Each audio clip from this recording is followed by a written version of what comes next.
All right, guys, so today we're going to be talking about the Nightfall, the new black metal spear. Is it good? Oh, yeah. At least something out of this set is good. All right, so we're going to talk about the black metal spear. We're going to talk about what it does right and why it actually works in this set. And yeah, how you can utilize this thing to do incredible amounts of damage on the field of battle and how to survive and really make the most of this weapon. All right, guys, if you love the content that we're doing here, if you love our videos, please use our supporter creator code. It really helps us to keep on doing what we're doing and keep on making these videos for you guys. So thank you so much for the support. Rock and roll. All right, let's get right into it. The Nightfall. Nasty. Just like the rest of the black metal set, this thing is just a beast. Looks like just the coolest looking thing. So why does this weapon succeed where all other black metal weapons fail? Now, I'm not going to go and be like, this is a god tier best ever weapon. No. It's just a really good spear. This thing does some incredible things that other spears don't do. It makes it really fun, really unique. And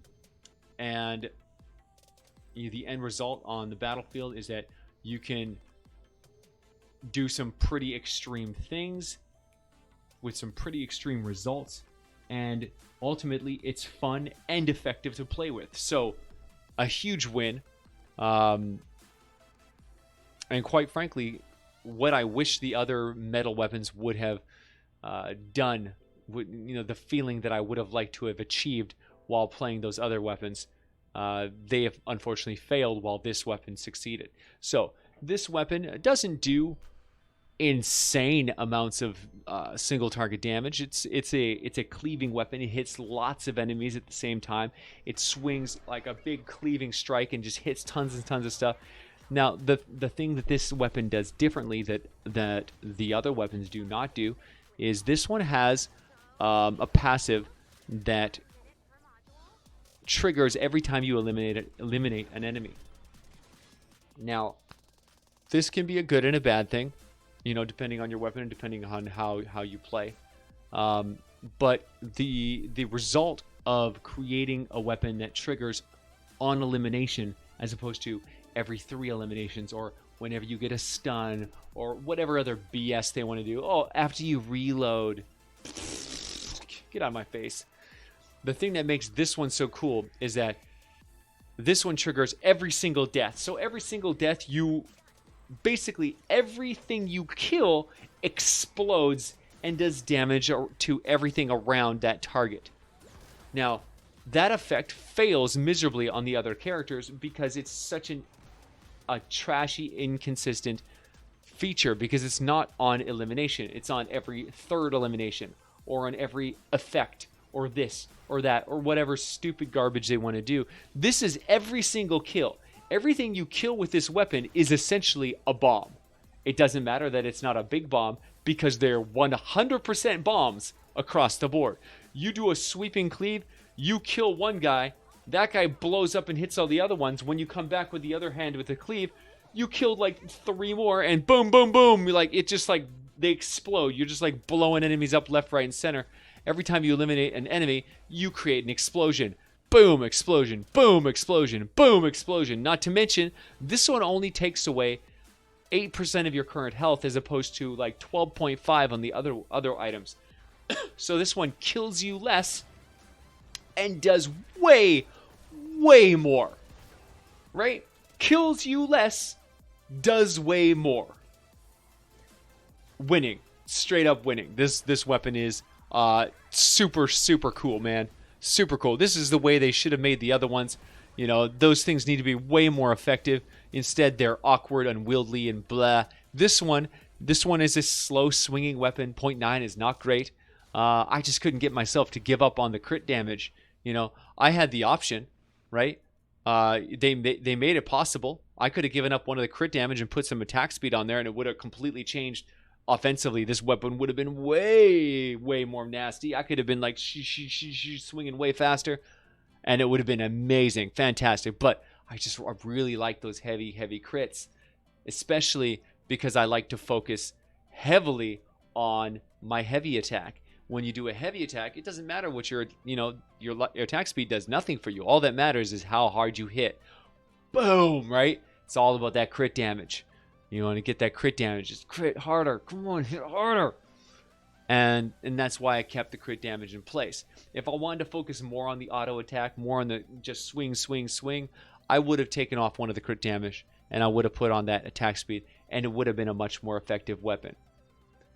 But I don't. I didn't, and I don't want to, because I like the heavy attack. I like leaning into it really, really hard, and I like monster crits, man. I like those big numbers, big crits. I like to see chunks of health torn out of my enemy when I smash them. I want miss monsters to feel the pain, right? Because this is not a single target weapon. So it's nice to be able to take chunks out of big guys, even though this is definitely designed for smaller targets, right?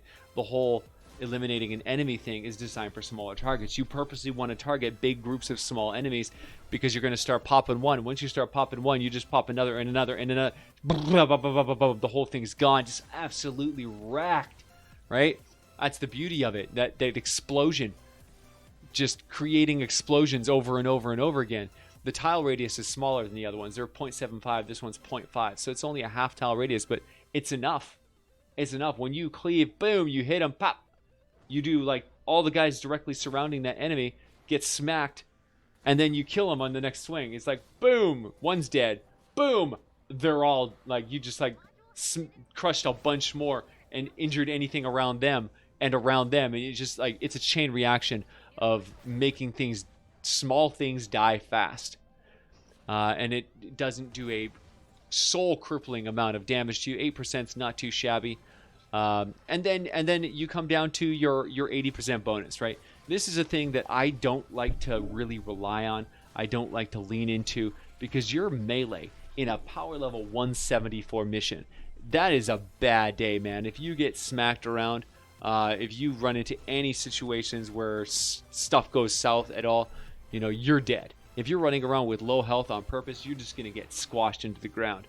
But if you're fighting over the course of the battle and you're getting beat up and you're getting critical and all of a sudden your health is really low over time, it's organic. It's not like a burst situation, right? You survived the burst, you killed a bunch of the enemies, you thinned the herd.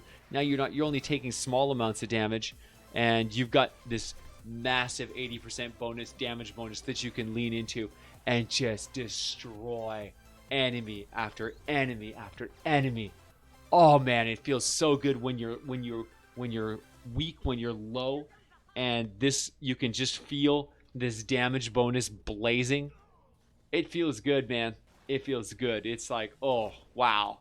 And that's the thing, is like, it's powerful, man. It's powerful. You can just start heavy attacking, boom, just like smashing up waves of enemies, and just doing crazy every, like, just whether you're attacking physically or attacking with your heavy attack, that 80%, you can't not feel that, right? You can't not feel that. It's so powerful. It's so predominant.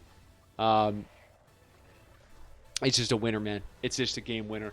So you've got this really solid spear with a really effective AoE, slam the ground and hit everything in front of you. You can use that outside of the enemy range, so you can do it from a safe distance and hit them without any fear of repercussion. And if you get that kill, then you can trigger your support squad to actually heal yourself and keep yourself alive and keep yourself going. The weapon itself has a 48% chance to crit, so you're going to crit half your attacks. It's power, man. Pure power. That's why it's nice to have that 320% critical hit damage, because you're going to get 50% crit rate, like very nearly 48%. And just, the more crit damage you have, it's just nuts. It's just nuts. So anyway, moving on to the support squad that I use for this. This one's really important. It took me a long time to really look through my list and hone down what I wanted to do. The one thing I changed around was, initially I was using Affliction. Actually, I went down to my my build, and I went and took Fire of the Dragon with Hybrid. And I did this to get access to the 34% bonus affliction duration. And I thought, you know, that'd be pretty good, right? Because you get those crits, and that would boost your main, because your main hero that you're using is Deadly Lotus Luna. She's got a pretty nasty commander perk. Increases your spear damage by 50% against afflicted enemies. And you self-proc. Your spears apply affliction, which deals 18.5% weapon damage per second for 3 seconds. So you put a 3-second affliction on them, and then every consecutive attack is getting the 50% bonus, plus the affliction damage is burning up over time. So I figured, you know, get the extra duration on the affliction. You know, you get 1 extra tick in there. Boom. You know, beefy damage, right? I also had this other ability in there with Corrosive Strikes. Deadly Blade Crash gives you a 30% snare and affliction, which, you know, deals 37%. It's a whenever you get a melee crit, you snare them for 30%, slows them down, and then afflicts them, which does 30% of the damage dealt every second for 3 seconds. So you get these, like, you know, with the extra hybrid, I was like, oh yeah, get the extra 1 second on there, right? So you have 4-second durations, and you know, that'll do, you know, extra 37% damage here, extra damage on the other one. But I found myself one-shot killing a lot of enemies, right? I wasn't getting a lot of the Corrosive Strike functionality that I was really hoping for, because I think if you were to go and change the weapon to an attack speed instead of a double crit damage, that's where affliction would be a lot, you know, a much bigger deal, because you're hitting more times, and you're getting, you know, you're not one-shot killing them, so you're actually getting to utilize the full effect of damage over time. Whereas when you use big, huge one-shot kill attacks, you either kill them or you don't kill them, right? It's like you either crit and they die, or you don't crit and you're not getting the extra ability anyway, right? So it didn't really have the greatest synergy. So what I decided to do was switch to Pointy Fury. This is Piercing Lotus Edge. He gives you increased spear heavy attack efficiency, allowing you to spam your heavy attack more, which really utilizes the double crit damage on the weapon. Because I don't have I don't have attack speed. This guy really compensates for that and allows you to really make the most of your attacks. I also put Assassination on there with Assassin Sarah. She gives you melee damage up to 5 stacks. So you attack 1, 2, 3, 4, 5, and each time you gain 4.5% stacking melee damage, which is, you know, really, really strong. You get it over 20%, and you can continue to hold on to that over 20% bonus just by continuing to attack.